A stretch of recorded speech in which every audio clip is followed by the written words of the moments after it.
Ryan, a lot of people know the Malachi chapter 4 that we're supposed to test God in this. And by the way, that's the only thing that God ever asks us to test him in is our Mm, giving.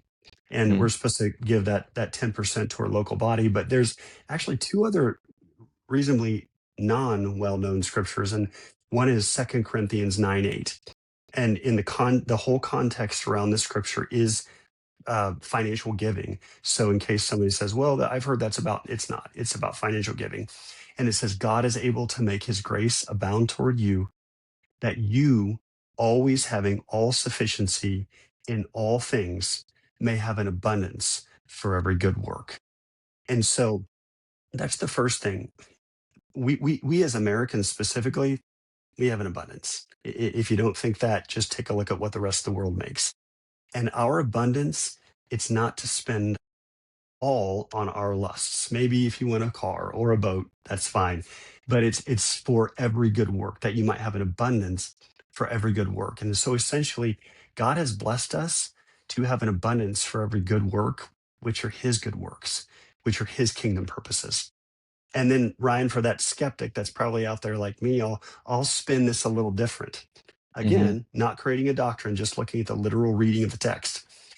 Most people know that are Christians and could quote, "Do not store up for yourselves treasures on earth, moth and rust destroy, thieves break and steal, but store up for yourselves treasures in heaven, where moths do not destroy, and thieves do not break and steal."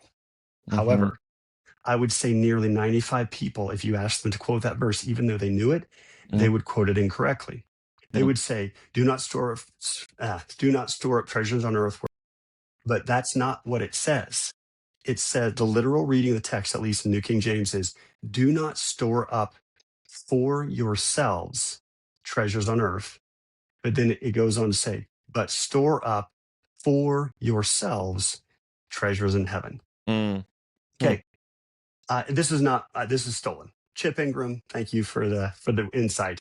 But he said, and I believe, there's seemingly through the text some type of transport system that it's storing up for yourself. Again, not creating a doctrine. I don't know how it works, but that's Mhm, the literal reading of the text. So mhm, if you have trouble giving, man, maybe you're just making payments on your gigantic mansion that Jesus has been building for you for 2,000 years. So that's definitely another way to think about giving.